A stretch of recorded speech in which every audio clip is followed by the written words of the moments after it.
Olá, pessoal, boa tarde. Vamos dar início, então, à nossa penúltima palestra desse seminário com a professora Samantha. A professora Samantha, ela é psicóloga e ela reside atualmente em Orlando, com especialização em psicopedagogia, mestrado em educação especial pela St. Thomas University. E ela desenvolve todo um trabalho, né, atuante na área dos serviços assistidos por animais na cidade de Orlando, na Flórida, Estados Unidos, e atua aí com diversas espécies, com foco aí nos cães. Também já desenvolveu trabalho com golfinhos, que é algo bem interessante, né, bem também não convencional dentro da área, e tenho certeza que ela vai poder contribuir bastante com a experiência dela. Muito obrigada por aceitar o convite, Samantha. Seja bem-vinda.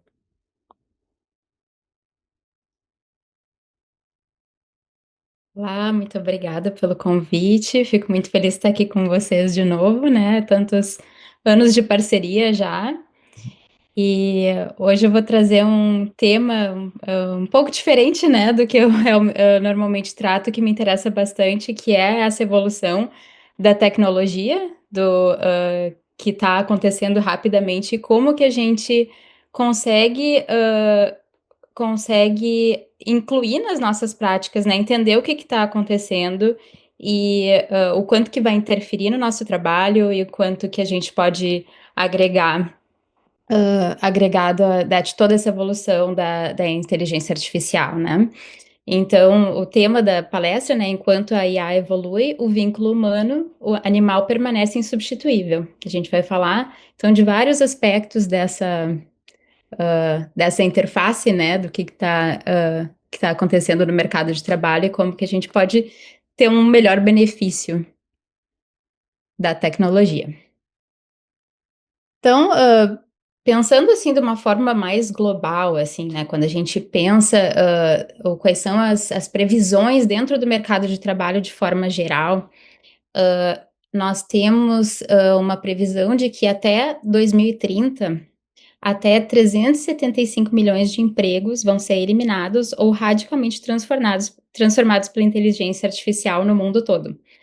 Então, assim, é um número bem relevante, porque a gente tem que pensar como que a gente vai se adaptar, né, a essa realidade. E isso é uma projeção econômica, tá? Uma projeção da McKinsey Global Institute, que está acompanhando, né, essas mudanças no mercado de trabalho. Então, como é que a gente pode melhor integrar essas mudanças para que a gente não esteja dentro desses 375 milhões? Então, assim, a guilhotina já está acontecendo, né? Muitos empregos já estão sendo cortados, e não era onde a gente esperava até antes dessa última revolução estar acontecendo, né? Porque nas revoluções anteriores eram os cargos de menor necessidade cognitiva, né? Vamos dizer assim, né? A mão de obra foi substituída pela máquina. E então hoje a gente está vendo o contrário, né? Cargos mais complexos que necessitam de mais educação estão sendo automatizados, né? Então, ainda dentro dessa parte geral, né? 80% dos assistentes jurídicos têm a chance de a sua vaga ser automatizada, 65% dos caixas de varejo, porque a gente tem comprado mais online, já existem caixas automatizados. E alguns cortes já em curso, né, desde o ano de 2025, 78 mil vagas de tecnologia já foram eliminadas, 200 mil vagas que a Wall Street prepara para cortar, tá? Então, e representantes de vendas já caíram cerca de 5% em um único ano. Então, essa é a realidade que a gente está lidando, né? E só que não é só isso, né? Então, agora as máquinas saíram da fábrica, mas agora está tentando se sentar na cadeira dos terapeutas também, né? E pelo menos está tentando, né? E o que a gente faz com isso, né? O que a gente faz com essa informação? É a gente E se pensando que a máquina, quando ela substitui o processamento de dados com uma facilidade tão grande, né, porque ela faz uma reflexão sobre a nossa fala, uma reflexão sobre aquilo que a gente está trazendo, de uma forma tão rápida, tão complexa, nos traz uma devolução, muitas vezes muito bem organizada, né, e muitas vezes também, nos dizendo aquilo que a gente quer ouvir.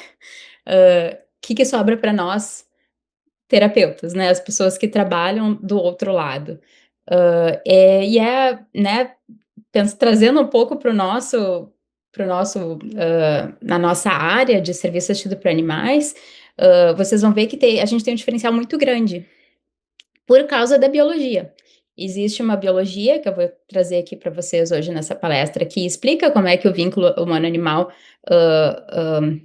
traz benefícios, e traz benefício para ambos, e por isso a gente consegue ter um diferencial.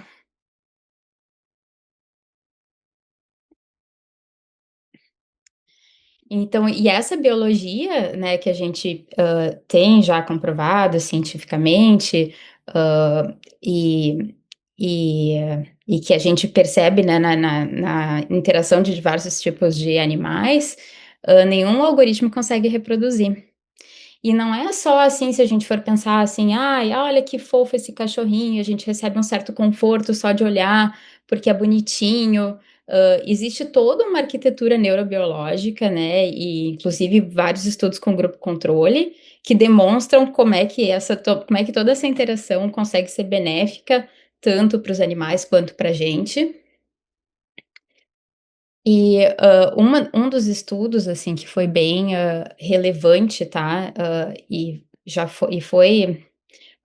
foi publicado em 2015, do Nagasawa. Ele foi muito, revolucionário, assim, porque ele conseguiu demonstrar algo que as pessoas sentem, mas a gente não tinha certeza de onde vinha, né, que, muitas vezes a gente se considera a mãe dos nossos cães, dos nossos animais domésticos, né, essa vinculação que a gente tem, que acaba assim, né, superando, né, aquilo que se esperaria entre 2 espécies diferentes, né. Mas de fato, existe, com os cães especificamente, existe algo que é o loop da ocitocina, tá. Hã, a ocitocina é o hormônio que as mães, liberam, né, com o recém-nascido. Então é o hormônio que nos faz, cuidar, que faz a gente sentir o amor, que faz a gente ter um vínculo mais forte com a nossa prole, né. Então que esse estudo comprovou? Que quando o humano e o cão trocam o olhar, o cérebro dos 2 é inundado por ocitocina. E então, o cão literalmente entra no circuito materno humano através do olhar.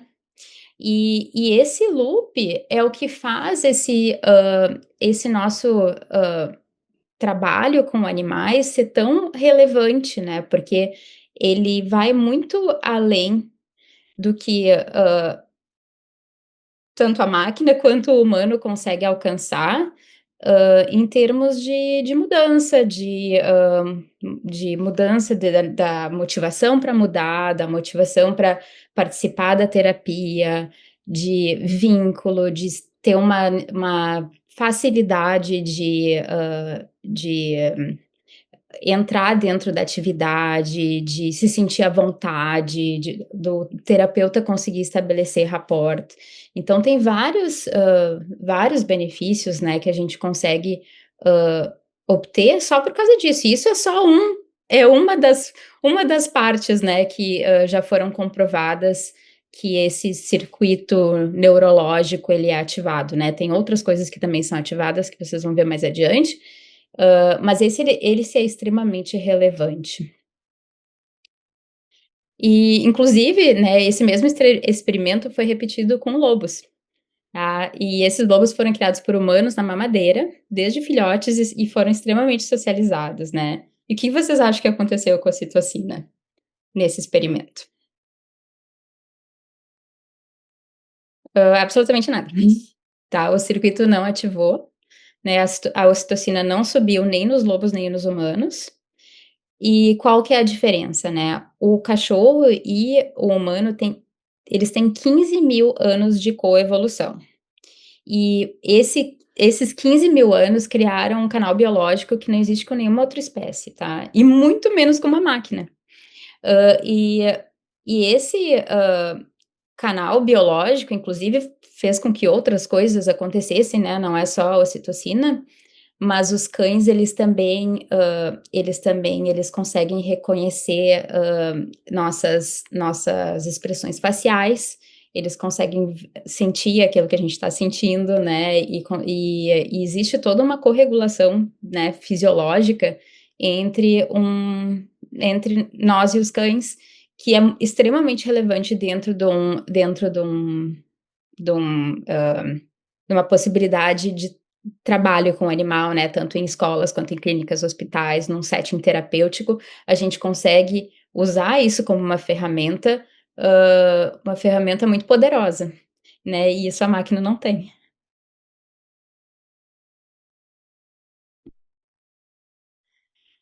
Então, como eu falei, né, são quando a gente interage com o animal, são 2 corpos vivos que ajustam o ritmo fisiológico um do outro.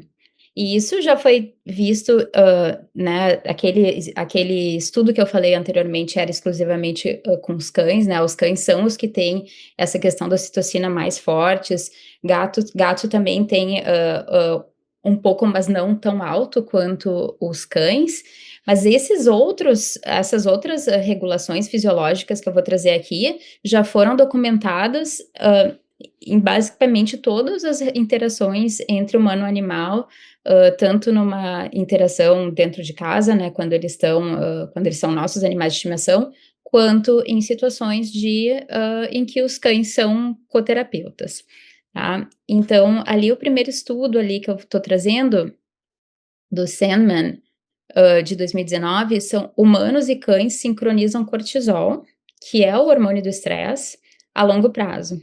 Tá, e esse cortisol ele consegue ser medido em fio de cabelos, e ele fica ali ao longo de meses.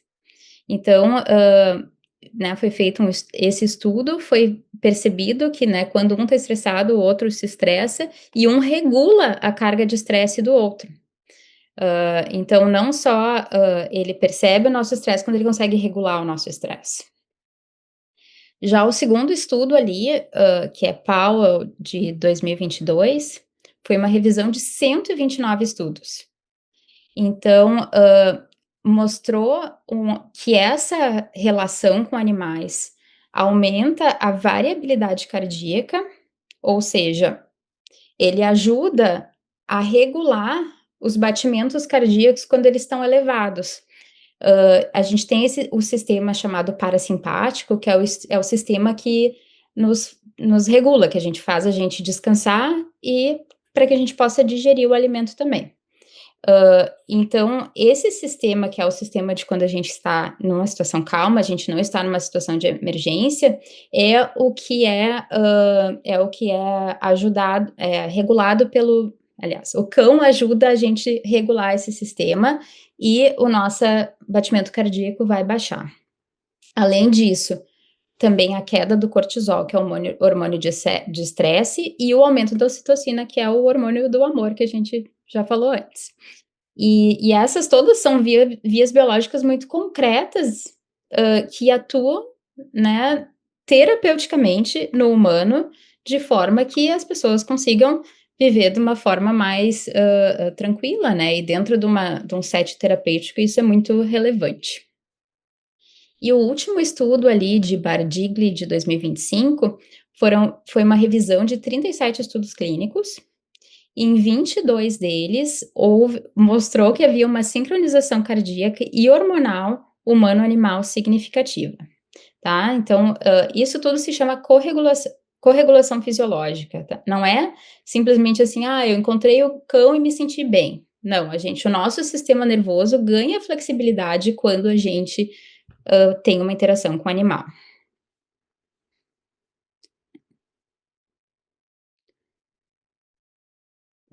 Então, só fazendo uma brincadeira aqui, uma metáfora, né, hã, a gente tratar um estresse crônico só com um chatbot é como aprender a nadar lendo um PDF, né.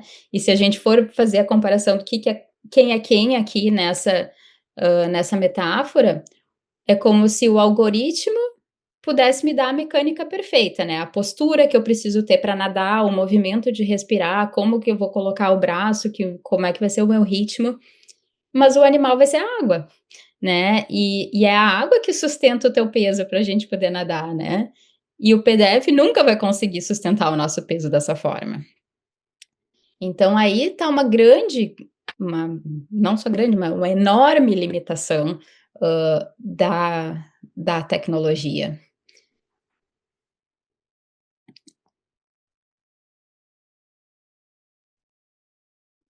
Então, né, se a gente for fazer essa comparação toda, a gente vai pensar assim: "Tá, mas a IA não tem nada para oferecer então", né, e só que seria desonesto dizer que não tem nada para oferecer, né, a IA serve sim, a questão é como que a gente vai integrar ela dentro da nossa prática.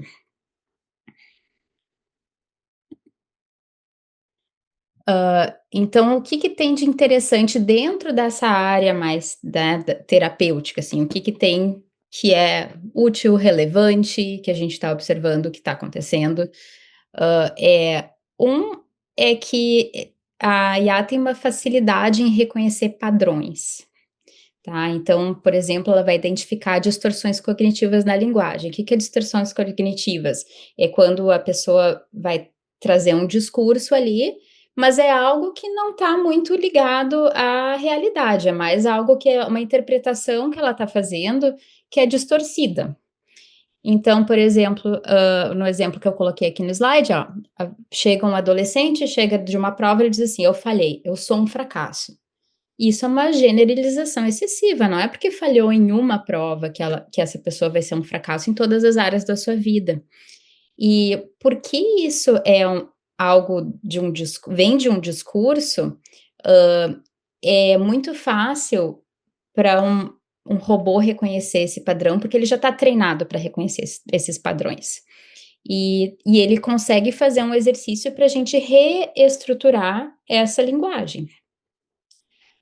E inclusive tem uma das ferramentas que já tem sido bastante estudada, que se chama WISA, que é uma ferramenta que foi treinada para aplicar a terapia cognitivo-comportamental e com muito sucesso.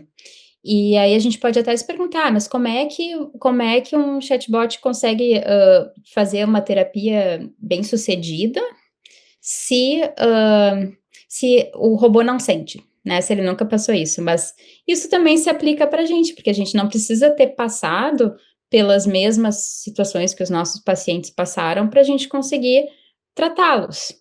E o TCC, ela é muito, assim, padronizada, né, a gente consegue, ver tanto padrões de pensamentos cognitivos que podem ser tratados, quanto a forma de tratar essas distorções cognitivas também tem um certo manual, vamos dizer assim, né, de como que a gente consegue tratar. Não são todas as perspectivas teóricas, claro, que se consegue ter sucesso com a inteligência artificial, mas na TCC já está se vendo algum sucesso nessas questões, tá. Não significa que substitui, eu não estou dizendo isso, não estou dizendo que substitui, não estou dizendo hã, que é um caminho que eu recomendo que as pessoas sigam, mas é uma realidade que a gente tem que entender e que a gente tem que trabalhar com ela, tá. Outra vantagem é, por exemplo, às 3 horas da manhã de um domingo a pessoa tem uma crise, tá. A IA tá ali, disponível. Ela está disponível 24 horas por dia, 7 dias por semana. E isso pode ser a diferença entre uma pessoa aguentar e não aguentar, né, porque muitas vezes quando a pessoa tem convênio, tem SUS, né, tem alguma dificuldade para e mesmo particular, a gente não consegue uma consulta para amanhã, muito difícil conseguir, né, a gente tem uma fila de espera. E, a IA acaba democratizando esse acesso a um certo cuidado. É o ideal? Não, mas só que está ali, né. E essa democratização já está documentada, né, que 1 em cada 8 adolescentes nos Estados Unidos já usa chatbot para saúde mental. E 1/3 dos adultos se diz confortável em consultar um no lugar do terapeuta. Então, o que que é real aqui? A IA vai escalar o atendimento, vai democratizar o atendimento e vai processar padrões em frações de segundo, né? Isso é uma realidade que a gente precisa lidar.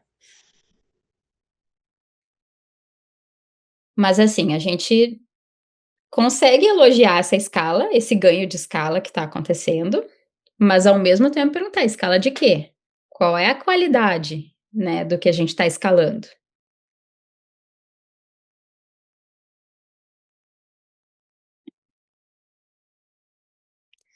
E aí que a gente vai começar a olhar o outro lado, né, a gente olhou o que que a IA faz bem, agora a gente vai ver o que que essa simulação de terapia não dá resultado, né. Quando a gente tira um organismo vivo da sala, seja pessoa, seja animal, e coloca um simulador no lugar, a gente vai ver o que que a evidência mostra, né, o que que tem hoje, né, claro que as coisas são muito recentes, né, não tem tantos estudos assim, mas o que a gente está vendo hoje até é um pouco assustador, né.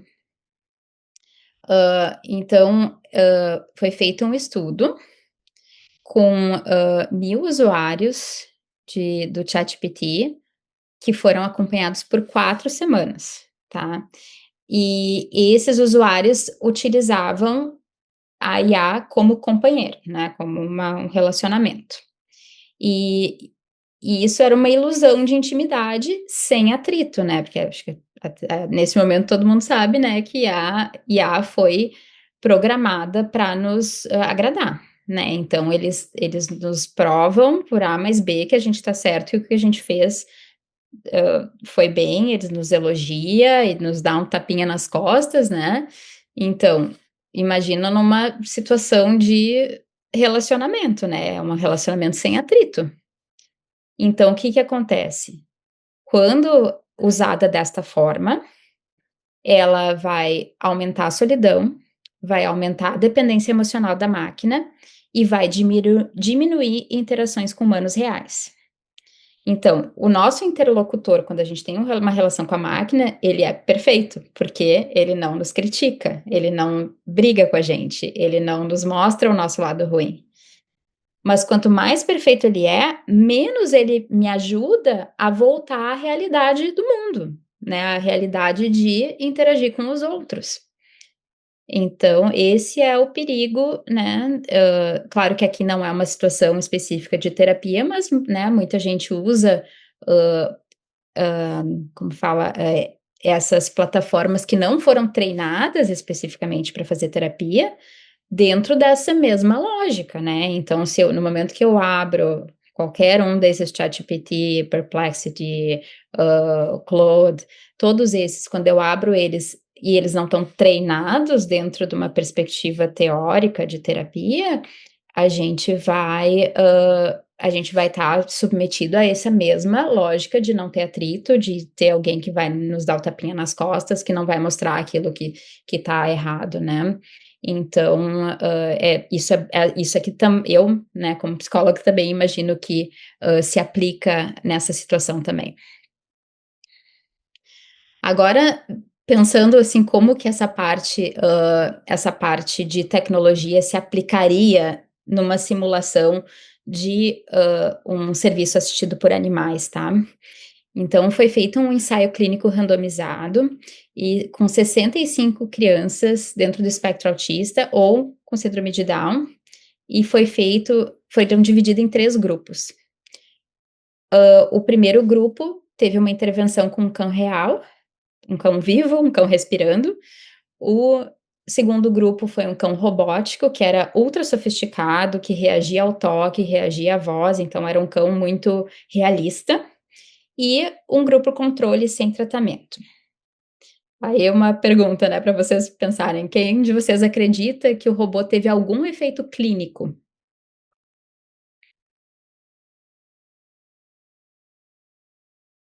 E dos 3 grupos, só o cão vivo funcionou. O robô não teve nenhum efeito clínico, nenhum, tá. Então como é que isso foi medido? Eles fizeram viram a atividade cerebral do lobo frontal das crianças, né, que o lobo frontal é a nossa parte onde a gente processa interação social. E essa parte do lobo frontal só acendia de verdade com o cão vivo. Mesmo crianças que tinham déficits severos de comunicação, eles conseguiam perceber quando a presença do outro lado era falsa, né. E, assim, o cão vivo, ele respira, ele tem vontade própria, ele tem a sua autonomia de como ele vai responder a uma alteração, né. Já o robô, ele vai operar num script. E o cérebro da gente percebe a diferença entre uma presença real e uma engrenagem que está funcionando através de uma programação. Então isso é bem, relevante, porque, existem complexidades da gente trazer um animal para um setting terapêutico, né, especialmente em settings de hospital, né, que exijam, né, níveis de regulação, de higiene, de controle de pragas e zoonoses. Então, claro que a gente entende que não é tão fácil, né, se não fosse fácil a gente não teria um curso para a gente entender com mais detalhes de como que se faz isso, mas, então já houve tentativas, né, de tentar fazer com animais robóticos para a gente conseguir, de novo, escalar, só que essa escala não está trazendo o resultado que se desejava, então ficamos com o animal vivo mesmo, né. Teve um outro, né, pensando um outro estudo que teve um resultado um pouquinho melhor, que foi feito com uma foca robótica chamada Paro. E ela trouxe conforto, né, só que conforto não é transformação, né, então a gente consegue ver transformação com o serviços assistidos por animais, mas com o robô a gente conseguiu conforto nesse setting aqui, que foi, idosos com demência, dentro na situação hospitalar. Então ela conseguiu reduzir a solidão desses idosos. E isso, por que que isso é útil? Tem áreas do hospital, em UTIs estéreis, em áreas de transplante, que a gente não consegue levar o animal, né, com pelos, com bactérias. Então, um conforto tátil é bem-vindo. E, inclusive, né, eu sei já vi outros casos que enfermeiras pegam essas luvas delas que elas utilizam, enchem com água morna e colocam embaixo da mão dos pacientes que estão nessa situação, assim, né, mais, de coma, né, para pelo menos como se tivesse alguém segurando a mão. Então eu imagino que seja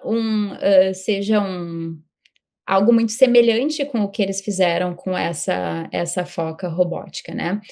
Porém, quando foi feita meta-análises que mostravam, para verificar qual é a mudança real, assim, né, que esse conforto poderia trazer, esses estudos mostraram efeitos inconsistentes em cognição, depressão e solidão a longo prazo, tá.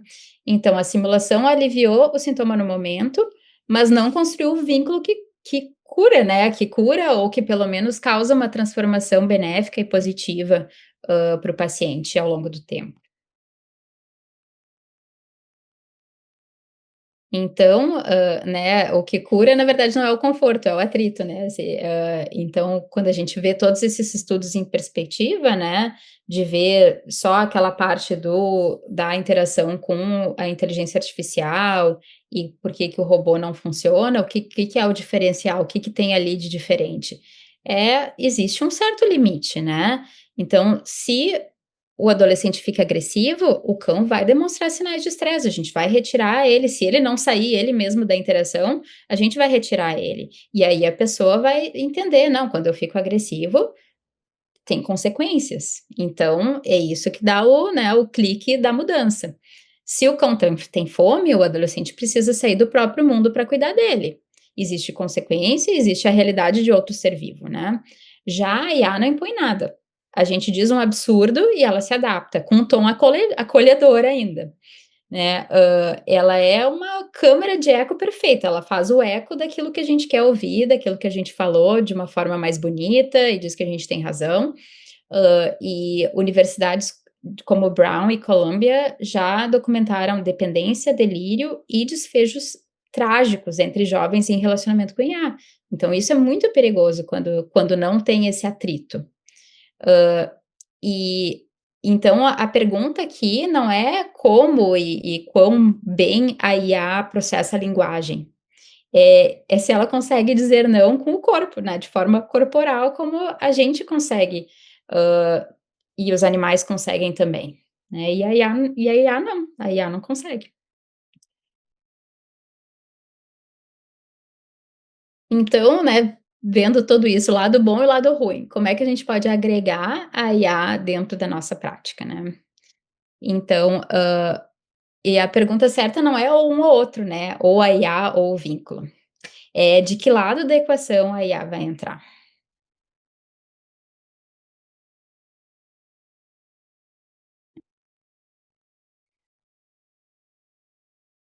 Então, a IA ela pode cuidar do papel, e a gente vai cuidar da relação.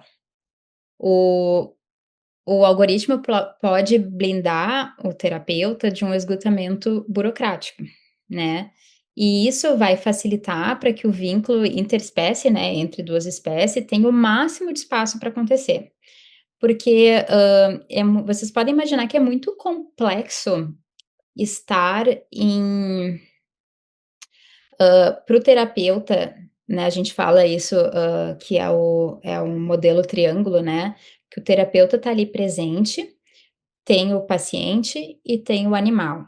E o terapeuta precisa prestar atenção em tudo que está acontecendo ali na interação com o paciente, o que está acontecendo com o cão e entre os 2. E precisa, né, estar atento a sinais de estresse dos 2. Tem um planejamento da sessão que talvez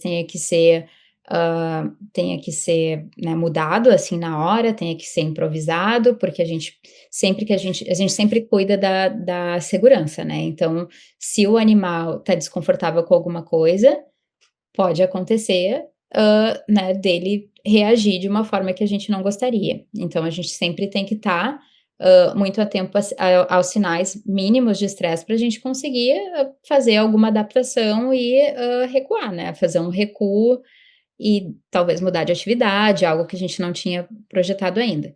Então todas essas coisas, dentro de um, contexto de que é bem importante a gente fazer um registro do que está acontecendo, tanto para o nosso paciente, né, que está tendo alguma, o que funcionou com ele, o que não funcionou, fazer o prontuário mesmo, né, o registro, porque isso vai nos dar, a longo prazo, vai nos dar, material de que como é que a gente pode adaptar e como é que a gente pode continuar, com a terapia que está funcionando e daqui a pouco alguma coisa que não está funcionando deixar para trás.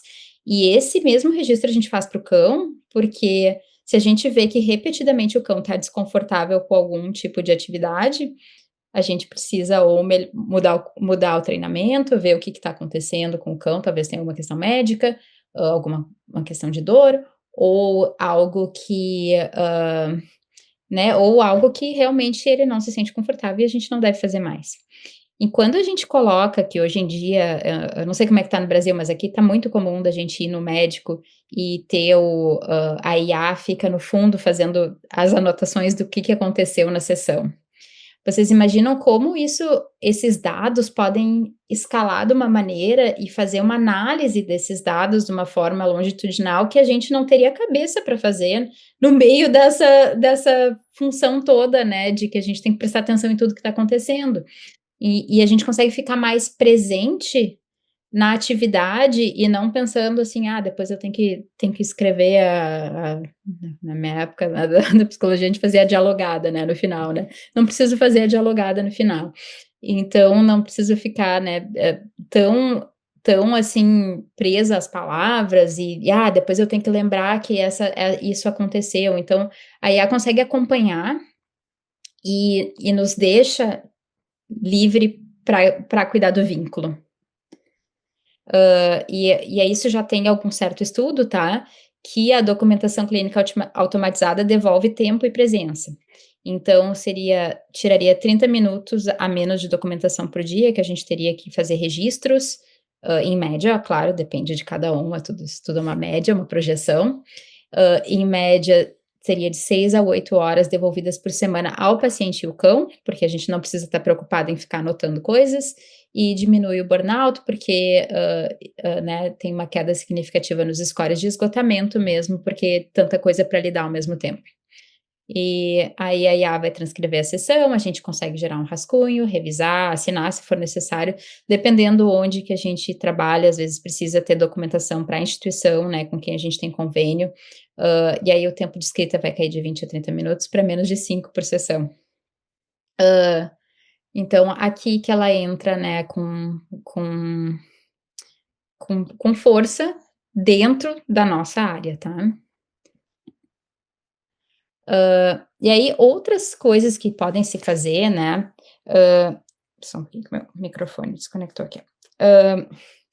Então a IA vai assumir o processamento de dados e vocês vão ficar com o julgamento clínico e a questão do vínculo. Como eu falei, pode-se fazer uma síntese longitudinal, né, nas últimas 8 sessões o paciente aumentou o contato visual com o cão, mas caiu a iniciativa verbal nas 2 últimas semanas. Isso é coisa que às vezes a gente não consegue perceber, se a gente não faz um registro, né. E isso não vai substituir o meu julgamento do porquê que isso aconteceu, né. Tem toda a questão né, bom, de coisas que estão acontecendo no contexto, de toda a nossa leitura do ambiente, da leitura do que está acontecendo na relação, mas, ela vai dar dados melhores para a gente tomar decisões no tratamento. Uma outra possibilidade é wearables no cão. O wearables são ferramentas que o cão pode, usar, como aquele relógio que tá relógio, desculpa, bom, relógio também, mas tem aquele anel que tá na moda agora que lê sinais de nosso, né, que lê sinais de estresse, batimento cardíaco, se a gente dormiu, não dormiu. Então tem equipamentos assim, para o cão, né, para o animal utilizar, e a gente consegue, verificar a frequência, variabilidade cardíaca em tempo real, e vão servir de alerta quando o estresse do cão passa de um limiar seguro, antes disso virar um sinal comportamental óbvio, né. Né, quem já foi meu aluno ou é meu aluno agora sabe que os cães têm uma escala, assim, que aos poucos eles vão demonstrando, que eles estão desconfortáveis com alguma coisa, e isso só se tornaria uma agressão se a gente, né, se a gente passasse toda essa escada, né, de comportamento, hã, e e chegasse num limite que para eles, né, é insustentável. Mas se a gente consegue ver isso e ainda antes do primeiro sinal comportamental aparecer, a gente conseguiria ter, né, dar uma melhor qualidade de vida para o nosso cão, né, e também, conseguiria evitar, né, que se escalasse, né. E, por último, para a gente se manter atualizado, né, a formação continuada, para a gente sempre continuar atualizado, porque, olha, é uma ferramenta extremamente poderosa, assim, para sintetizar artigos, comparar protocolos, traduzir pesquisas. Então, em vez de a gente ficar horas, às vezes meses, né, lendo livros, lendo artigos, a gente consegue fazer uma compilação muito rapidamente, fazer síntese, fazer perguntas, estudar, e se manter atualizado, porque tudo agora tá progredindo agora com a inteligência artificial, os estudos estão progredindo muito rapidamente. Então, e a ciência está sempre evoluindo, né, é uma área relativamente nova, que falta muita pesquisa, mas, né, tudo que entra como novo aqui é muito relevante, porque justamente por essa falta que a gente tem, né, de pesquisas na área. Claro, a gente tem pesquisa, mas não são dados robustos e relevantes. E se a gente tem acesso a tudo, né, com um clique, a gente consegue estar à frente sempre, né. Então, assim, né, dando um resumo aqui, né, hã, onde tem processamento de dados, a gente usa IA, e onde há presença, fica a interação viva. Então, a IA vai transcrever e documentar, vai reconhecer padrões nos dados, vai sintetizar a evolução longitudinal dos pacientes e do animal, pode monitorar os sinais fisiológicos do cão e dos outros animais, né, ampliar acesso e triagem básica. e, a gente e o cão vai trabalhar na relação. Então, é uma presença viva e recíproca, né, a gente vai, ver todas essas questões que eu estava falando, né, de ter o feedback biológico, né, da gente ter o feedback, não só da pessoa, mas também do animal, né, utilizar esse feedback como um recurso terapêutico, né, a gente pode fazer, comparações, então assim, ó, bom, né, se a gente sabe que aquilo é um padrão de comportamento fora do setting também, a gente pode fazer uma comparação, se num caso de agressividade, assim, bom, então o cão, né, ele não se sentiu à vontade com o teu comportamento agora, né, o que que tu acha que acontece quando tu te comporta assim na presença dos teus amigos, da tua família, né, é parecido? Né, então a gente consegue fazer intervenções, assim, que, fazendo uma interpretação do que aconteceu, né, dando palavras àquilo que está acontecendo dentro da sessão. Existe a corregulação fisiológica, que é algo que vai acontecer independente da nossa planejamento da nossa sessão, que é simplesmente algo biológico da presença, da interação com o animal que acontece, né, diversas áreas, né, que já foi documentado tanto em settings terapêuticos quanto, animais dentro da escola, com crianças que têm, estudos, assim, impressionantes de como as crianças conseguem,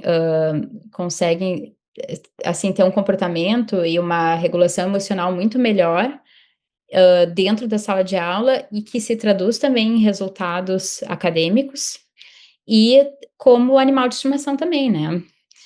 Tem mais um detalhe que não estava aqui no slide, que agora me lembrei, que até a questão do ritmo, né, do circadiano, do ciclo circadiano, que quando a gente tem um animal, a gente é obrigado, se uma pessoa com depressão, ela é obrigada a levantar de manhã para levar o animal para passear, para dar comida para o animal, então, ela não vai conseguir ficar o dia inteiro na cama. Então tem vários benefícios, né. Existem, né, quando a gente também voltando aqui para o slide, né, a presença e o limite reais que a gente consegue dar, que a inteligência artificial ainda não consegue, né, não vai conseguir, eu imagino, existe o julgamento clínico no aqui e agora, que é uma leitura mais complexa, né, de características faciais, de como a pessoa está reagindo, de sentir a vibe do ambiente mesmo, né, e isso também é insubstituível. E é um vínculo interespécie que cura, né, que a gente consegue ver resultados impressionantes e é muito bonito, assim, de ver o que que um vínculo consegue trazer para uma pessoa. E por que investir em SAA, então? Hã, de um lado, profissões baseadas em repetição encolhe, e do outro, baseadas em presença crescem, né. Então a gente tem toda a área de saúde e de educação, um crescimento, na verdade, hã, de possibilidades de emprego. As pesquisas que estão aqui são baseadas no mercado dos Estados Unidos, mas claro que a situação é muito semelhante. Então, 5 milhões de novos empregos em saúde e assistência social nos Estados Unidos são previstos para abrir até 2034, até aumento de 40% para enfermeiros especializados, aumento de 12% de crescimento nas ocupações em suporte em saúde e 23% da força de trabalho nas áreas de ensino, cuidado e coaching são as menos expostas à IA, porque ainda se considera que essa parte que exige a presença de cuidado, de ensino, ainda é considerado insubstituível, tá. Então, são as mais protegidas, são as profissões mais protegidas da automação. E aí para, né, finalizando, já indo para o final da palestra, né, a formação em SA não é mudar de profissão, é adicionar um diferencial que nenhum algoritmo replica, né, é uma ferramenta terapêutica fundamentada em 15.000 anos de coevolução, uma evolução que a gente teve com as espécies, convivendo juntas, né, aprendendo uma com a outra, e já foi documentado em centenas de estudos, ancorado em mecanismos neurobiológicos que a IA não reproduz. Então, e ela serve para todas as profissões, né? Pessoas que já trabalham com pessoas e animais, psicólogo, fonoaudiólogo, terapeuta ocupacional, fisioterapeuta, educador, enfermeiro, assistentes sociais, veterinários. Então, realmente algo que nenhuma máquina vai substituir. Acho que a parte de todas essas profissões pode ser substituída por máquina, mas não quando a gente adiciona um animal, não tem como, pelo menos até agora, né? Então a gente tem de um lado o contato frio e eficiente da máquina, lendo os nossos padrões, e imperfeita e vital de dois seres vivos em sincronia, né? Então o desafio da nossa geração não é apostar qual que vai destruir o outro, né? É usar o processador de dados para proteger o espaço onde o cuidado real acontece. E para, né, frase final aqui, a IA cuida do papel e nós cuidamos da relação, e a relação é o que cura. Então, enquanto a IA evolui, o vínculo humano-animal permanece insubstituível. Ele significa presença, reciprocidade e cuidado entre os seres vivos. Aqui estão meus contatos, tá o meu Instagram, o meu e-mail, para quem tiver interesse, tá aí. Eu espero ver vocês na próxima turma. Muito obrigada.